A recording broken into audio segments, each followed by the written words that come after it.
So where did we left off last time? I think I left off right where I was going to talk about the last part of the history of vampires. And I talked to you about vampires in different cultures, and some historical vampires such as Vlad, Dracula, Tepes, and one more I mentioned Porphyria. Oh, I can't say it today.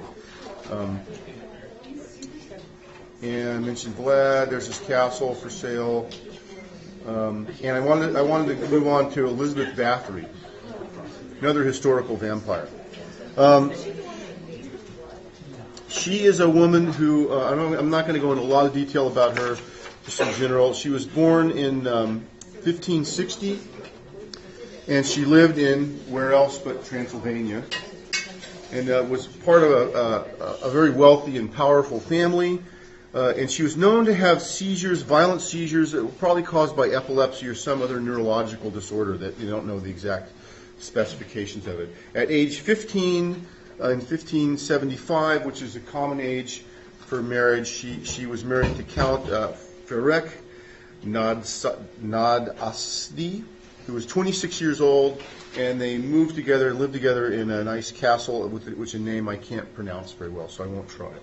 Okay. Now, of course, in those days, you got married early. Women got married at the age of 15, pretty common.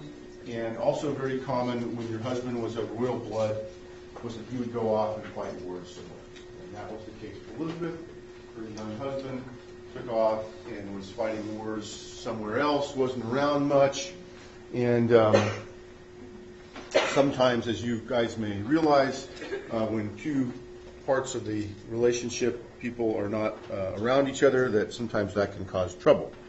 So while the Count was away fighting in the wars, Elizabeth was introduced to the occult by her manservant. And get this guy's name, I'm not making this up. Her manservant Thorko. Thorko. Thorko. Okay, her manservant Thorko. And of course, one thing led to another, and she ran off with Thorko. They eloped off together. But, she realized that running around in the woods with her satanic manservant Thorko was maybe not the best lifestyle that she had come to enjoy. And so she eventually came back to the castle, and the Count forgave her because, of course, a lot of these cases are not marriages of love. These are marriages to cement, wealthy families with royalty and these kind of things. So, again, it doesn't necessarily have the same romantic context that we think of relationships. So the Count forgave her, and she came back. Now, what the legend goes is that, and this has supposedly something to do with her having a run-in with her mother-in-law, which I don't have a lot of detail on. But the legend goes is that one day, they had servant girls, so she'd have her servants. And these are royalty, so they wouldn't do anything themselves. And when you get up in the morning, you brush yourself, brush your hair, brush your teeth, dress yourself. Well, these people didn't have to do any of that. She'd get up, there was a girl servant to brush her hair, and somebody else to dress her. So one day, the servant is brushing her hair. And while this occurs, she accidentally pulls a hair while combing it, and Elizabeth becomes enraged and slaps the girl's hand very hard enough, and it must have scratched or something with her nails, and draws blood. Okay? The girl's blood falls into Elizabeth's hand, and she believes that when the blood hits her skin, that part where the blood hits actually becomes youthful again. Okay? It gives her youth. She becomes sort of has this idea. Okay? And she comes to this idea that blood is the secret of eternal youth. So, of course, what would any narcissistic, half-crazy, noble woman do? She'd just cut the girl and drain her blood and put it all over her and make herself young. And that's exactly what she did. Yes? So she didn't drink it or anything, she bathed in it? Right now, she's just bathing it, yeah. She was more of a bather than a drinker. And,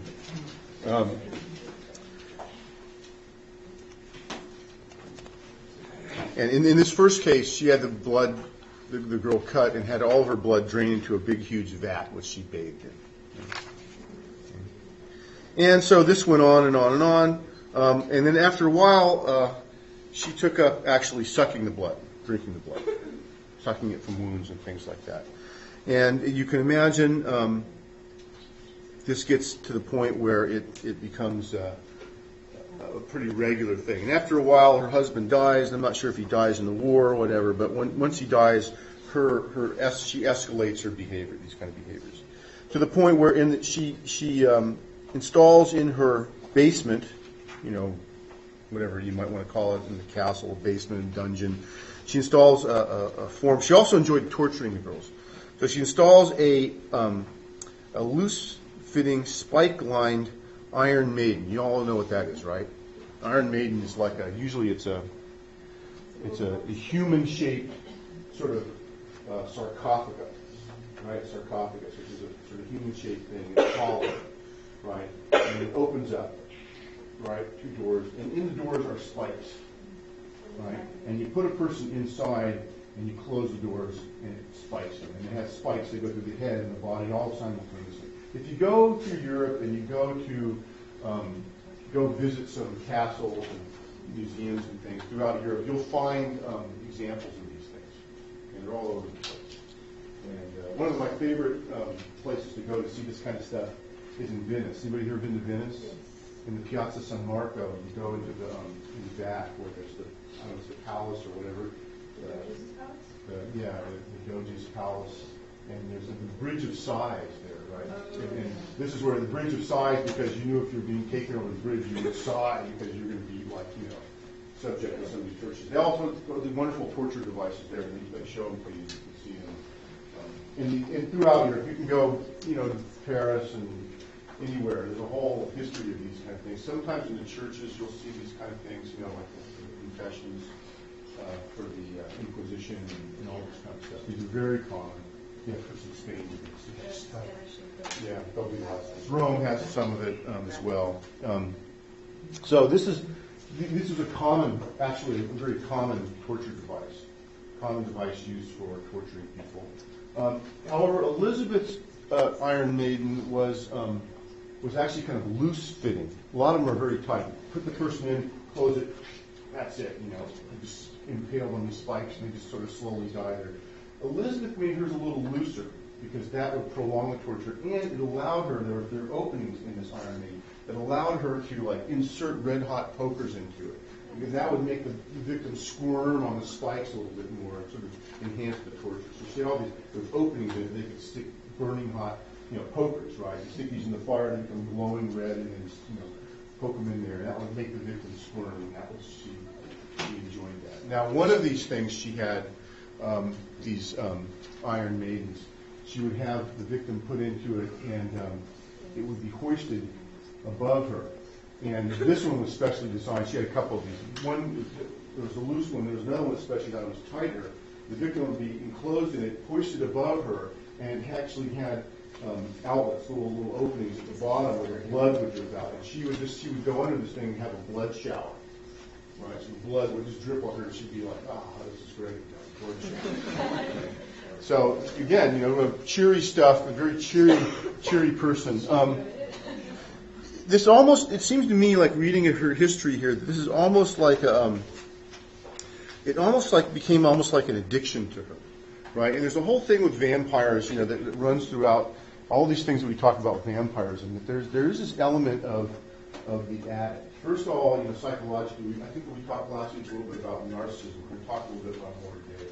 There's this idea of narcissism, but there's also this idea of vampire as the addict, as the drug addict. We think of somebody who's addicted to heroin or addicted to anything. They've got to keep coming back to it, right? And the vampire figures are often very similar, both sort of in myth and in the case of Elizabeth in history. That she's really becoming addicted to this stuff. And what happens when you become addicted to something? What do you need? More and more, right? More and more. So what she does is she hires a so-called procuress. I love that name, procuress, right? This is essentially a 15th century sadistic, murderous version of a pimp. And the procuress hires people and goes out and either figures out ways to get young girls to come to the castle. And Elizabeth was pretty particular about liking young women, young She was what? She wasn't going to bathe. She wasn't going to bathe in old blood, right? And so typically, who's easiest to get in the castle? Who's the easiest kind of person to procure? Young servant girls, peasant girls, who don't have a lot of money. Somebody comes to you, they're wearing nice clothes. They say, "Hey, we'll give you a bonus. We need you workers up at the castle. We'll give you a bonus, $50 to sign up. And take you up there. And wow, you're poor. There's not, you don't have the internet. There's no ways of communicating with a phone, so you don't know what's going to the castle. Someone's offering you money. It's either dirt farming at home, or going to the castle and being a servant. It seems pretty nice, so you sign up and you go. And what happens? You get there, and either very quickly or after a period of time, you are subjected to one of these things. Now, one of the things that Elizabeth will also do is get the servant girls into the castle and then have them perform things that were really kind of disgusting, such as eating human flesh. So you get there, and the first thing you do is like, here's a little, human flesh dinner, and the idea is that now you're shamed, and so you probably won't run off as much. Sometimes the young girls were killed immediately. Sometimes they would work for a while, and over a period of time, then they would be kicked out and used. But once you got to the castle, there was really no going back. It wasn't like you were going to leave and go home on break. Right? That didn't happen. So this escalates, and what happens when it escalates is that, after a while, even though communication is slow, after a while, people start realizing what's going on, and now the word gets out.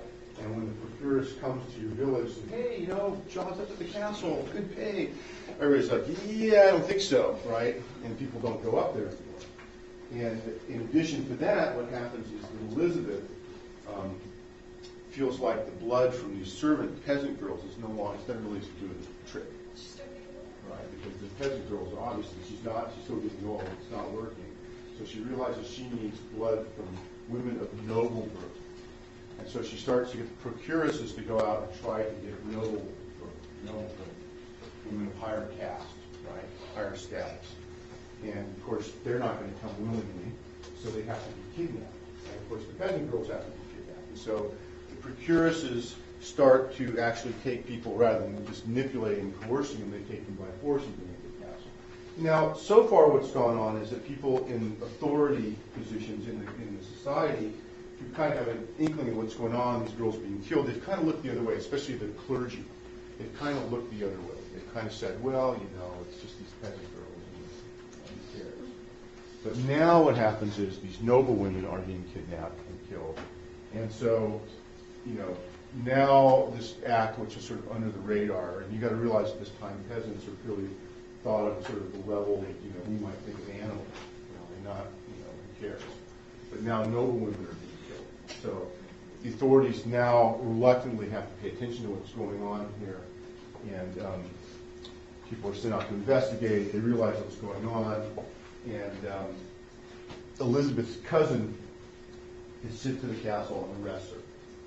And they get there and they find, of course, just this, incredible amount of atrocities, bodies buried in the yard, and all sorts of stuff, these baths full of blood and all these kind of things. So she's brought to trial, she's convicted, but because she is noble, they do not put her to death. They don't give her capital punishment. Instead, they sentence her to basically what we would call house arrest, only there's a little twist to it. She's put into her house, but what's happened is that they put her into a room and then they brick her into the room. They wall into the room. So they actually just wall her into and they leave a little hole they can pass her food and some water. But she's walled and she's bricked into this room. And where she lives for, I can't remember, it's a year or so, and then she dies walled into her room. So it's just something right out of Edgar Allan Poe story. And that's Elizabeth Bthory. She's a true person. It's a true story. I'm not making this up. There was a movie in the 1920s of her life, and this is it. And you can see this is done before the Hays Code, because you have naked women here being procured. The procuresses are here taking this naked woman before Elizabeth, and killing her, and the bloodbath going on. I'd love to get a copy of this movie, but I haven't been able to find it yet. So it's out there somewhere. And this is a portrait of her. She's a very beautiful woman. Okay, and there's Somebody did something of her taking a bath in blood, very gross. Okay. All right, so that's it for the history of vampires. Any questions on that so far? I will endeavor to, throughout the semester, bring you to the realization that people like Elizabeth Bthory have and probably still exist somewhere out there in the world, and that human beings are not have a not nice side to them like Vlad Dracula. Yes. Since vampires are supposed to be eternal figures, is that whole drinking of blood thing supposed to be the underlying basis for their youth? Well, in her case, yes. Okay. Now, in other vampire stories or myths, that's not the case.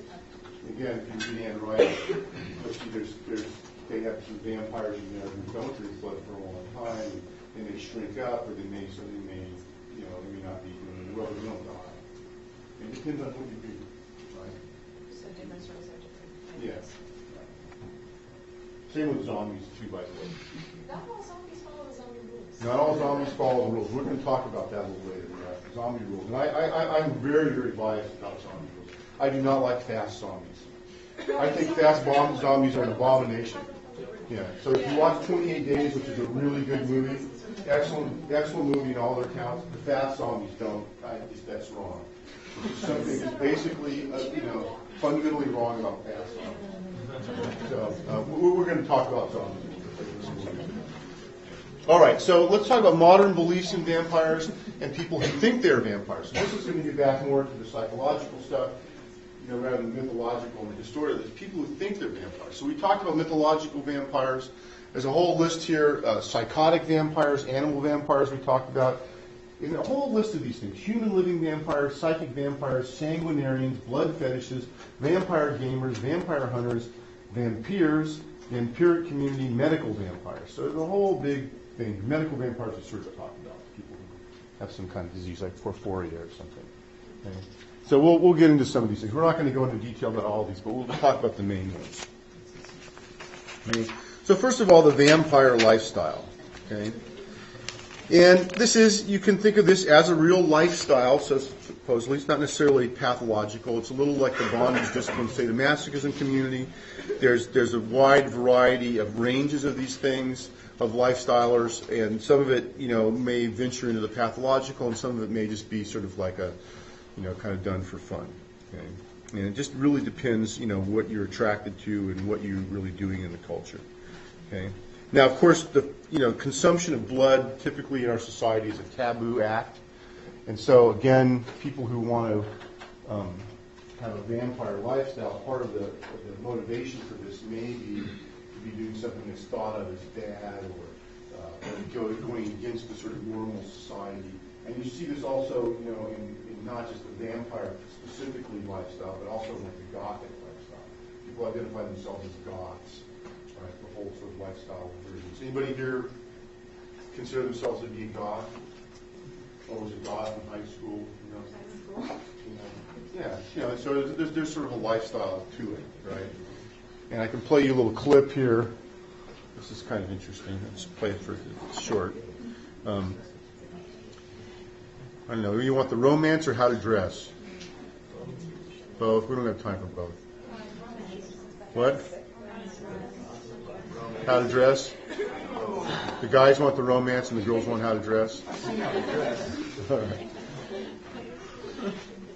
See if this works.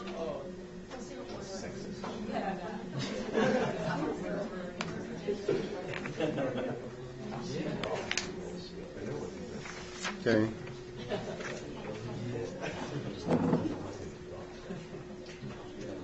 This, if you live in New York City, you get to do fun stuff like this. Let's make sure the sound's working. And of course it isn't. And that is why, again, I always have to tell. It's just, it's always a crapshoot with this thing. Which kind of wears stuff that's kind of old Victorian style, kind of like these two items of clothing. As you see, this is kind of more almost like a cape flowing coat right here. And velvet and lace are very popular for the more traditional Victorian Renaissance style of goth. And there's also the fetish goth, which is very much about wearing vinyl and latex and things shiny, such as this coat right here. Fetish goth is more about kind of like the, more like kind of the sexual aspect of it. And it's very, just, you know, they have different fetishes such as bondage and sadomasochism and whatnot. There's also the cyber goth. Here we have a pair of cyber dog pants. They'll be like reflective. Here we have circuit board on here with the padding on here. And the cyber goths also will wear the goggles such as these, wear them on your forehead or over your eyes. So the cyber goth fashion also will wear neon colors, and it's very popular in the club scene also. Also, we have the industrial goth or the rivet head, which is more about wearing kind of like metal plating, metal hardware, such as these pants. You see we have the metal hardware right here, these pants by SDL. And here, this would be also kind of an industrial rivet head vest right here. Rivet head goth is kind of more aggressive and masculine almost. Thanks a lot, and this is different types of being goth here at Jet and Vampire Freaks in New York City. Don't you wish you could live in New York? Wow. All right. I'll try to put the other link up on the thing there. You can watch it. So anyway, there's vampire lifestyle, which obviously crosses over with the goth lifestyle, which is not that you're actually going out to suck people's blood or do anything, but you just think it's cool to dress up like, you know, either in the Renaissance or a cyber, you know, goth, or, you know, any of these kind of, you know, wearing latex, you know, some sort of sexual fetish thing, right? So that's one level of vampire lifestyle, right? And of course, there's, again, also it goes from all the range of where you're doing this almost like you're dressing up in a costume because it's kind of fun, to where you go out and you do these things and you commit crimes, and there's actually been some so-called vampire lifestylers who consider themselves, you know, to some degree vampires. They don't really suck your blood or anything. They just go out and kill people and do crimes. So there's a big wide variety. Okay? Vampire lifestylers. Now, of course, we get down to so-called human living vampires, and there's two main types of these. And I do not believe that is a picture of Lady Gaga. Even though it sort of looks like her, it wouldn't surprise me to see a video with her doing this, but this predates her becoming famous, so I don't think this is her. There's two types of these vampires. Sanguinarians are blood drinkers, and psychic vampires are vampires that basically suck the life energy out of you. Don't have to actually suck your blood, don't actually have to touch you, they can just drain your life energy from a distance. Okay? And if you watch TV, reality TV, like I do, which I don't highly recommend, you will see both of these types of vampires well represented making reality TV and talk show circuits. This is very, very typical. There's one guy in particular who just seems to show up everywhere, and he shows up on the Tyra show here, and it's pretty hilarious. I won't play all these for you. I'll play a little bit. Much better than Top Model. You know, what she really should have done is had him on Top Model, but that would have been giving him probably too much attention. Okay. So I'll play a little clip here for you. This Halloween, we find out our vampire.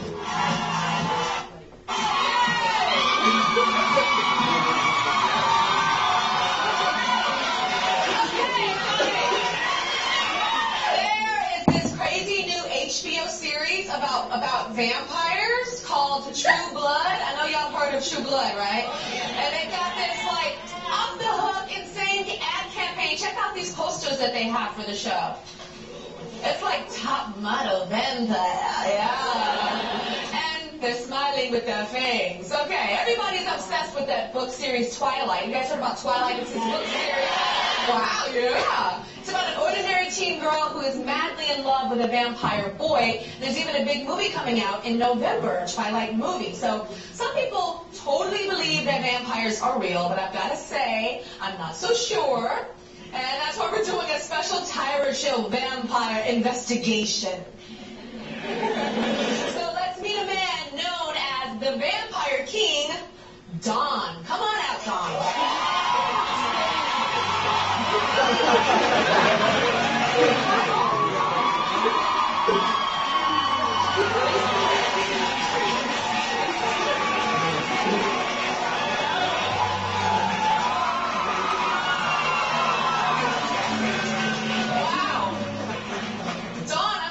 Next to you, but I'm nervous. Oh my God, I'm gonna hug a vampire.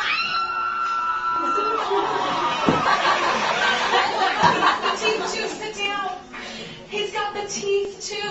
Okay, does anybody notice like how I'm dressed today? It's like I'm like child. I'm nervous up in here. Oh, you're nervous too? Of course, you got a lot to do the audience. Like, you're nervous? Like, you have these fangs that can dig into my throat right now. Yeah, but usually I'm quite the hermit when I'm at home. So. Oh, you're a hermit? Yeah, quite a bit. Usually, the Vampire King thing, those who are in my circle usually call me the Emperor. But at the same time, I usually try to keep myself away from the regular energies of society and things like that. The regular energies. So that way I can focus on my studies. Okay, so we're regular. I wouldn't say regular. Like we're not vampires. Correct. When you're a little boy and your teeth fell out, did those teeth come in? Like how molars came in? I've seen them. Did those come out like that? No, they're all filed out. They're filed out. But did they grow that long? Or did you add something to it? Yes. There's a little bit added. Okay. So, gosh, I'm looking at you on the monitor. Put them on face. Oh, you look scary. You look like that movie Vampire Lestat. Doesn't he? Yeah. Like, All right, so you get the idea there. Actually, no. So He does not look like he does not look like the stock, no. So that's you can watch. I put that up on the website, so you can watch that whole clip there. Because I know y'all want to see that. It's very cute. Tyra's very cute.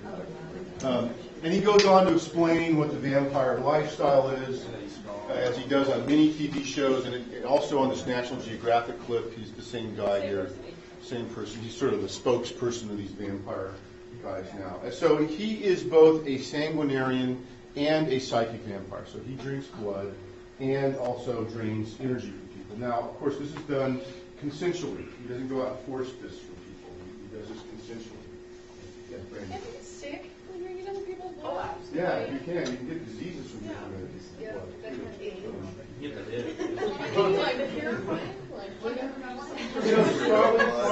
Probably some do and some don't. Typically what happens is like you would with your sex partners, you choose your blood drinking partners very carefully. So what typically will happen with these sanguinarian vampires is there will be people whose, whatever it is, they get their jollies giving their blood.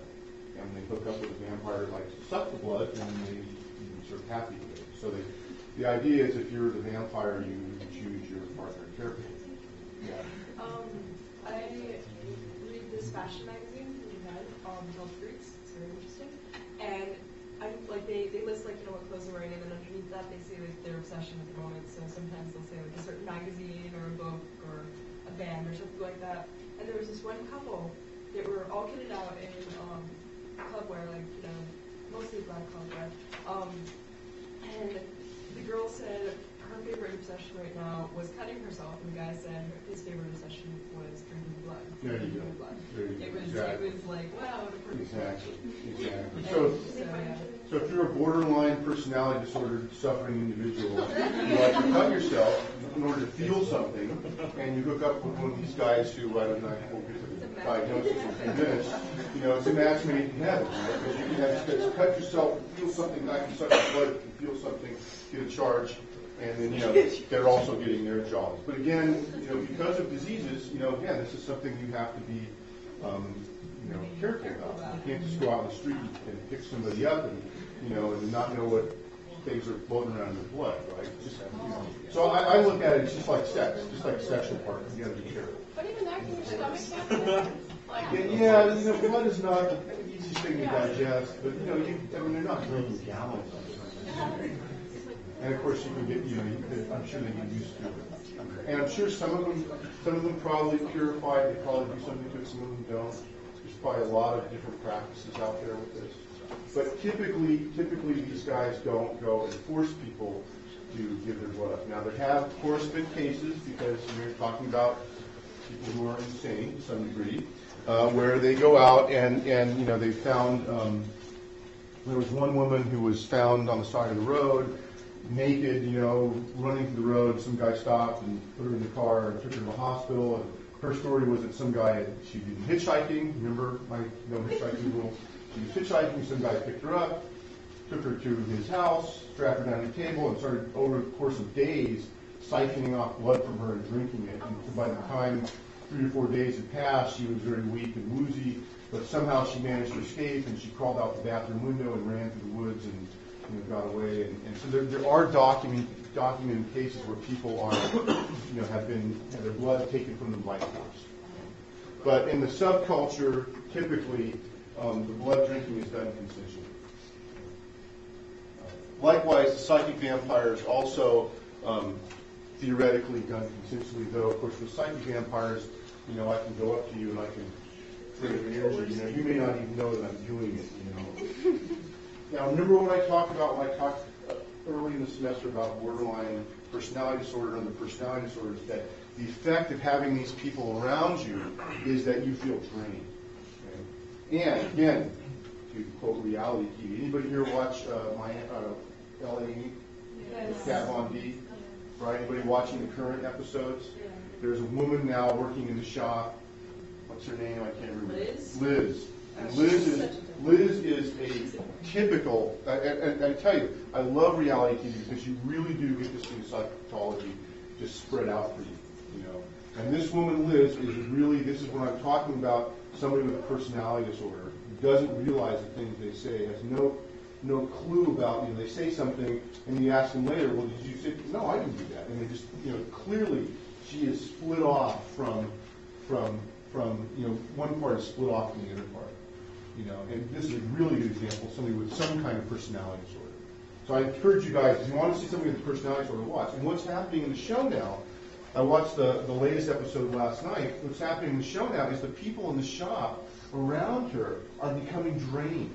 It's as if she is a psychic vampire without realizing it. She is draining them. And people who are old friends are now starting to fight with each other. All sorts of stuff going on, and people are just acting drained. And this is a very good example of this sort of personality disorder person being around you. You feel just drained. You don't want to be right. You don't want to get involved in the drama. They're making all this drama all the time. And so I encourage you, watch the show. Check it out. It's very, very interesting. Very instructive for psychologists to watch that show. But the effect is like this psychic vampire. Does that happen when people have bipolar disorder too? What's that? Does it happen when people have bipolar disorder too? It can. Yeah, bipolar disorder is different. Bipolar disorder, what happens is that people get manic, and they start running around and doing things, and they want to do all these crazy things, and you can get tired of trying to keep up with them, or trying to deal with them, or trying to contain them. But it doesn't, at least in my experience, it doesn't have the same feel to it as dealing with somebody who's really personality disorder. Because personality disorder person is not delusional, and what they say sounds very rational, but they'll say something to you, and then they'll go over here and they'll say something to somebody else. And it's as if they have no idea that they just said that to you. Very clear, that there's no insight. And for somebody with bipolar disorder, when they get manic enough, they start being very delusional. Right? And that's usually when you start noticing the problem. Speculations and they're paranoid. Or if they're on the downside of the bipolar disorder, they become just curl up in a fetal position and don't move. So it's draining the people around, but not in the same way, not in the psychic vampire sort of way. At least in my experience, that's the case. And this brings up a very interesting point for you guys who are going into clinical stuff. That typically you look at psychotics and you go, oh my God, I don't work with people who are psychotic. That would be horrible. The reality is psychotic people are, at least in my experience, a lot easier to work with than people with personality disorders. Because psychotic people are disorganized, they're delusional, they're off somewhere, it's not a personal thing direct to you. Somebody with a personality disorder wants to involve you in the drama. They want to pull you in. And again, watch the Kat Von D show, watch LA Inc. You'll see this happening right there in the cameras. I was debating with my wife last night. I go, I wonder if the producer found this woman and put her in the show because she knew this would be such good television, if this is planned, or is she really saying this stuff? Is she really doing this, or the producer pull her aside and say, hey, go in there and do this? Because the stuff is just total crazy town. And yet when you talk to her, she's very rational, very delusional, and then she'll start doing all this weird stuff. Like if you look at some of I actually watched it for the very first time last night, and it was the episode that happened before the episode that aired last night, so it was like she came in late, like once, and then everyone was like, dude, you don't do that, it's a really nice thing to do that, and she's like, okay, I'm so sorry, and then the next day, she's like an hour and a half late, and she's like, it's no big deal that I'm late, after everyone was just basically, this is a professional shop, you do not do this. So, it's one of those, like, okay. And she comes in with colored pencils and crayons going, oh, Corey's going to do my portrait. Oh, yeah, she basically completely inconvenienced one of the character people in the show. You guys should all watch. It was really interesting. It's a great example. She just couldn't understand that what she was doing was affecting other people, that what she was doing was in some way wrong, because she was It's just a great so example of somebody with a personality disorder. It's the most clear personality disorder I've seen on TV since Janice Dickinson had her show. And I say that, I love Janice, so, please. What about Snooki? She's a close personal friend of mine. Now, Snooki's actually pretty normal. Snooki is a typical neurotic, East Coast, Actually, those guys on Jersey Shore, don't ever quote me that I said this, but, they're actually all pretty normal. The situation's a little narcissistic. He's not delusionally narcissistic. A little bit. Yeah. He's arrogant, but he's not narcissistic to the point where he's like completely delusional. This woman on this show is completely delusional, and you'll notice what comes along with it. She's also narcissistic. She's so narcissistic. Right, and narcissism, remember I told you that personality disorder, a lot of times, narcissism comes along with it. Right, very, very good example. Now, that's not to say that other people on that show are also not personality disorder. And so what I should do is give you guys an assignment. Watch LA Inc. and diagnose everybody on the show. I'll give you no point extra credit for it. But again, to point out this idea of the psychic vampire, okay, this is really get a good sense of it. So again, are people really psychic vampires, or are they just sort of personality disorder? Okay, that's the question you need to ask. Actually, I watched. There's a show called The Secret Lives of Women. And one time they showed a woman who said she was a psychic vampire. But I've also seen her on other shows as a psychic. Period. Yeah. But one of the things that they showed along with that was they quoted a study that was done by some university on they did like the auras of people who were the psychic vampires, and then somebody who was giving willingly of their energy, and like the results afterwards, like you could see there were like little spots, like if something had punctured the aura. Yeah. So. Well, I've also seen TV shows where they've had these guys. Actually, I think it was this Dawn guy come and there's somebody there and actually like sucked their psychic energy, and the person just got exhausted, they fell on the ground. Again, is it real or is it suggestion? Hard to say. I'm not one to say that it's not real. I'm not one to say it's. You guys have to draw your own conclusions there. But I guarantee you, if you're in the room with somebody who's a personality disordered person, borderline personality disorder, you have to deal with them. You are going to feel drained. If you become a therapist and you do psychotherapy with people with personality disorders, you're going to feel drained. I used to do this. I would leave the hour. I would go home. I'd feel like a train had hit me. Talk about feeling drained. Even when nothing necessarily would happen in the session. It's really that phenomenon to me, at least as a clinician, dealing with people with personality disorders is very real. If you're going to be a clinician that deals with these kind of people, you need to be prepared for that. Yes. I guess, I know somebody that has it, somebody in my family, and it's just like being around them. They tell a story one time and it's, a certain way. And then the next time they tell it a different way. Little things are different, And then you think about it, you don't understand, you don't know what's true in their life, and they're very manipulative in their thoughts, and it's just, they believe their own lies. Right. It's just, it's really hard to be. Yeah, it's hard. And of course, the other thing you have to remember is they have a lot of compassion. As much as we're suffering, they're also they're not happy people. They may not realize it to some degree. They usually, remember, to go back to what we talked about, people with personality disorders, especially borderline personality disorders, they've likely had some trauma in their early life. They've been abused sexually, physically, or both. So it's good for us, I think, is to remember to feel compassion for these people. Doesn't mean you got to put up with it, but you have to have some compassion. So psychic vampire, in my mind, again, my biases as a psychologist, I start thinking about personality disorders. Okay. And remember, I told you the term psychic vampire was coined by Anton LaVey, the guy who wrote the Satanic Bible. All right, so we talked a little bit around sort of psychological diagnoses for these folks. And there are a lot of things you really could diagnose them as. You could say it's a personality disorder. People have called people vampire, sort of feeling they're vampires psychotic.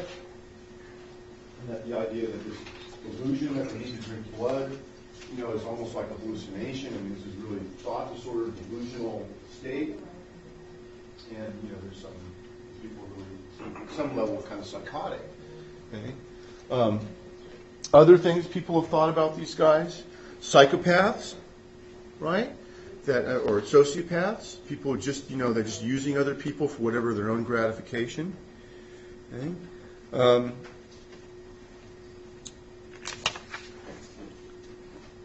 Narcissism we've talked about, personality disorder, sexual sadism. Okay? Because in many cases, this blood stuff, blood becomes a fetish. So Elizabeth Bthory is a good example where blood, to some degree, becomes a fetish. Rubbing yourself in blood, drinking blood becomes a fetish. And if there's a sexual charge to it, then we start thinking that there's some fetish going on here, and maybe the sexual charge comes from the blood as a fetish. Maybe the sexual charge comes from inflicting the pain and drawing the blood on the other person. So maybe it's sexual sadism. It's very, very, very common. Okay. Now, of course, it could be some combination of all those things, not necessarily mutually exclusive. So let's take a look and see what. Yes. Should it start off like as like a balloon? It could. If it's a fetish or a sexual sadist kind of thing, yeah, it could start off early childhood where the experience of the blood or the experience of doing somebody's pain is paired with the person's pleasure. Okay. But what are the common traits we see in people who have personality disorders and also among vampires? So I think this is a good place to start. First of all, self-centeredness. Me first, self-preoccupied attitude. Some narcissism here. Lack of individual accountability. Okay? They can a lot of times have a victim mentality where they're blaming other people for things. Okay? And if you listen to Dawn a little further on, you would start to hear some of this. Lack of perspective taking and empathy. Don't really have empathy for other people. Don't have a good perspective. Manipulative and exploitive behavior. Vulnerability to other mental disorders. Comorbid depression, anxiety, panic attacks, substance abuse, obsessive compulsive disorder, etc. Narcissism would be in there too. Distorted or superficial understanding of self or others' perceptions. Unable to see his or her objectionable, unacceptable, disagreeable, or self-destructive behaviors. Socially maladaptive. Okay? And no hallucinations, overt delusions, or thought disorders. Okay? Except for maybe some brief psychotic episodes. Okay? Not really an overt delusion. Other than maybe believing that blood somehow you need to drink blood, or blood you like it, or you like the taste, or whatever. They're not really having overt delusions of things. I don't think they're Napoleon or something like that. Okay?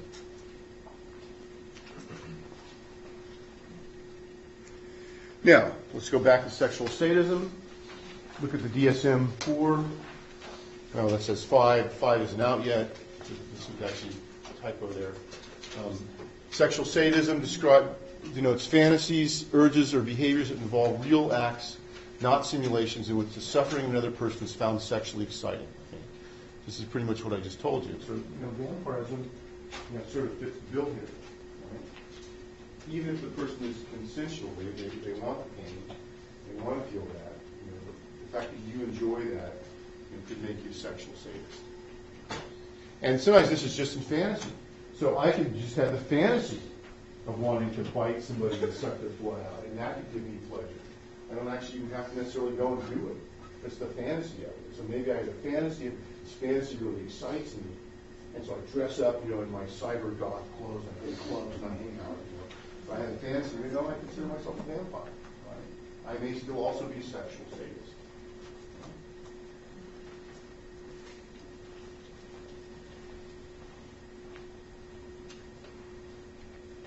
Okay, well, let's look at the Freudian view of vampirism. Try to see if we can pull some of this together with Freud. Okay. So, of course, the main thing here we're going to see in the Freudian view of vampirism is what? You guys should know this by now. What two things go together? Eros and Thanatos, right? Aggression and sexual aggression. Right?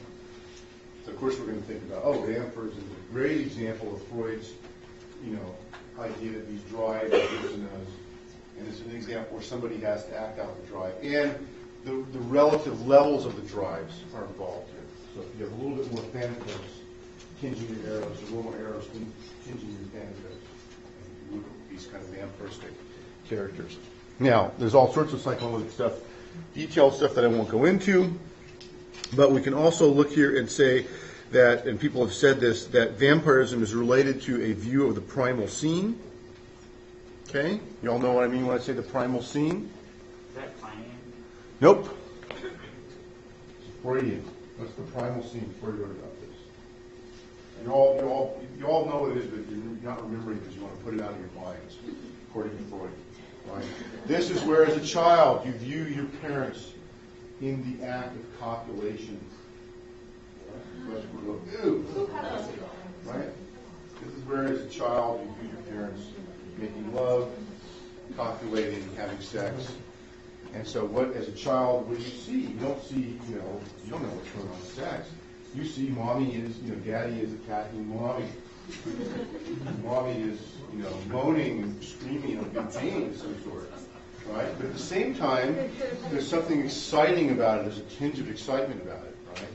And so, as you grow up, what happens is this gets elaborated out into, and especially if you've seen this more than once, it's not explained to you, what happens is you sort of view sexuality as an adult as the man, usually the man, not always, but usually the man, attacking the woman and then doing something sort of sadistic to her, hurting her so that she's moaning and groaning in pain, right?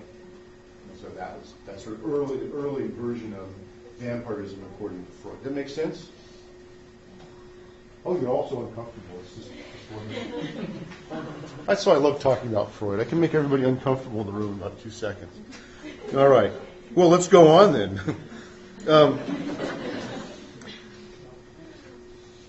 The other Freudian view of this, which this will also make you probably more uncomfortable, is that this is also seen sometimes, and again, this reflects the criticism of Freud that it's somewhat, can be Freudian theory can be somewhat misogynistic, of the daughter's fantasy of incest.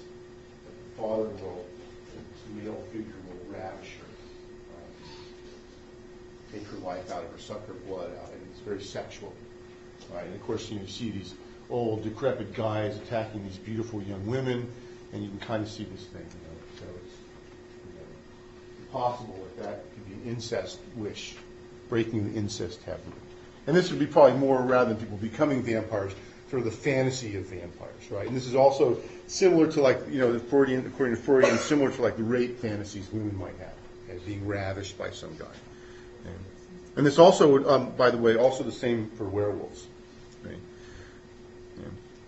And part of the reason here is the Freudian explains that an immature female has not developed autonomy. Okay, and this kind of thing will happen when the female is younger. She hasn't developed autonomy, away from her father. The father still controls her life. She hasn't developed autonomy with her, and the father is very narcissistic, and so expects the child to fulfill the father's needs. And I'm not talking just about sexual needs. And actually, it would be less sexual and more it's unconscious, psychological, fulfill those. And so she stays in a state of, like a victim of a vampire, a state of paralysis, right? Or this narcissistic father is acting out, doing essentially, using her to fulfill his own needs, right? And again, this can make some kind of sense. So, in my mind, this might explain the sort of vampire victim mentality, not the vampire himself, but the victim mentality. Right? If somebody likes to give your blood up to dawn, you may have this kind of underlying psychology. Now, of course, more things. Vampires also can be seen as reflecting an unconscious polymorphic perversity of infantile sexuality. What do we mean by this? And now we may get into a little bit of Klein. What do we mean by this? We mean that the infant, the infant pleasure centers typically revolve around the mouth. Okay? And, depending on the kid's development, the eros and thanatos, the ambivalence can remain centered to some degree in the mouth, so that sexuality both remains somewhat in the oral stage and also has a tinge, depending on, for whatever reason, tinge of thanatos, to a tinge of aggression to it. Okay, so, in the old days, they would have called this oral aggressive character, Freudians, and so you can see this, the vampire is a symbol of this, oral aggressive character. Right? Pleasures of the mouth, sucking, right?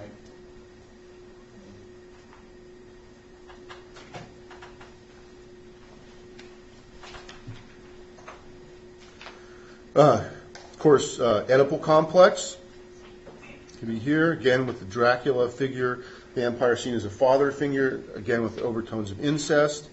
There can also be necrophilia involved, sexual sadism, as we mentioned, and of course what we call pre-Oedipal hostility, which I'm not going to go into a lot of detail, but then again, those of you who like Kleinian stuff, you can read about this kind of thing. Okay. Now, narcissism. So a big one for Freudians as well. And, we all think of this as an inflated concept. The person has an inflated concept of themselves. They have a need for attention, worship from others, and a very shallow emotional life.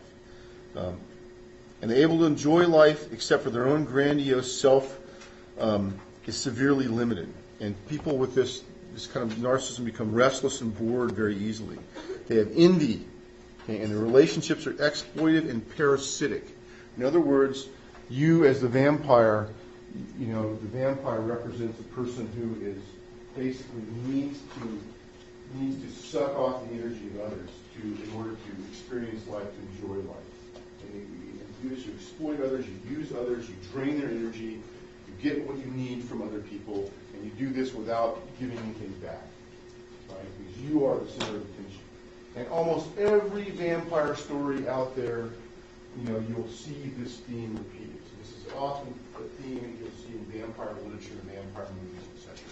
The vampires tend to be these shallow creatures that, the other people, other beings exist to service them, to provide their needs.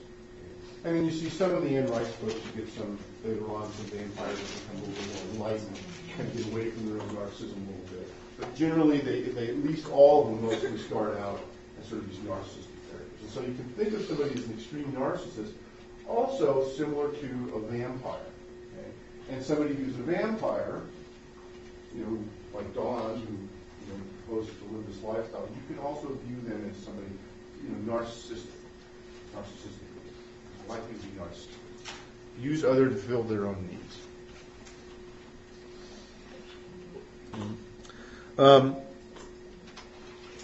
There's also a whole thing about mirroring. I'm not going to get into that. It's a little complicated. Okay. And some Freudians have also said the vampires returning to their coffins at night can represent a need to return to the unconscious, that they become enveloped by the unconscious. Okay? And a narcissistic rage of the vampire can be a form of envy where they have to destroy what's good. Okay? The bad part of them has to become overwhelmed and destroys the good. And this can lead us into some very complicated Freudian theory, which I won't bore you guys with. Basically, this view of object relations, which is a new form of neo-Freudian theory to talk about this, good and bad, internal images, representations of essentially parental figures, and these things acting out. And of course, if they don't become sort of ambivalently fused together, which happens in normal development, they remain split off from one another. And one can try to destroy each other depending on what's going on with the person. Okay.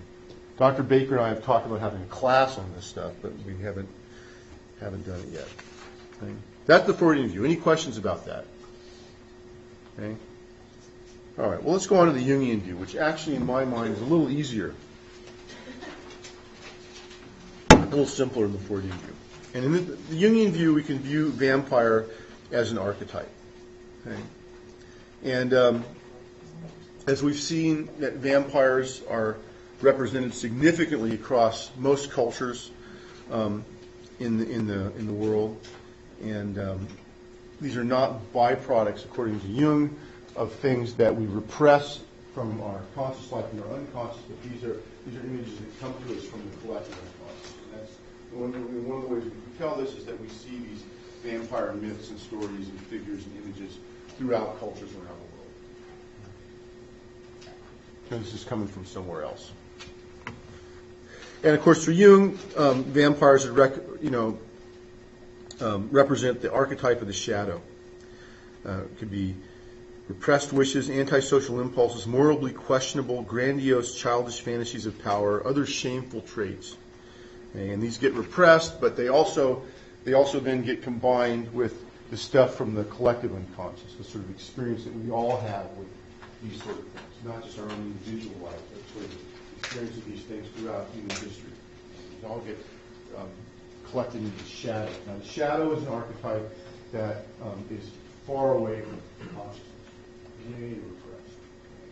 And so, because that's the case, it can actually influence everyday behavior in ways that a person doesn't have any idea what's going on. Yes? Are archetypes like motives? Archetypes are not motives. No. Archetypes are... What's the way to think about archetypes? Explained in Freudian terms, archetypes are like objects. Okay. They're like objects. And different objects are repressed at once. But rather than have objects just based on sex and aggression, do objects based on anything that can be derived. According to Jung, it's almost that's a simple way. But does an archetypal one have motivate somebody? Yes, an archetype will motivate somebody and motivate them unconsciously. So they're motivated to do something, they behave in a certain way, they don't realize why they're doing it. The motivation's unconscious. Are they getting pulled or pushed, like the Freudian drive? They are being both. Pulled and pushed. Yeah, pulled and pushed. Depending on the kind of Jungian you talk to. Because some will vary on that. The kind that I study with, it would be both. Now, you can also project the shadow. This is very much like the Freudians, using different languages. You have this badness that's inside of you, and so what you do is you project it out onto others. Right? And somebody may be recipient of that projection. Okay?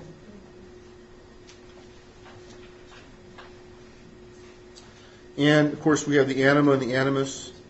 Okay? Which is, if you're a female, this is the male, your male side, which is represented as an archetype in your unconscious. If you're male, this is the female side.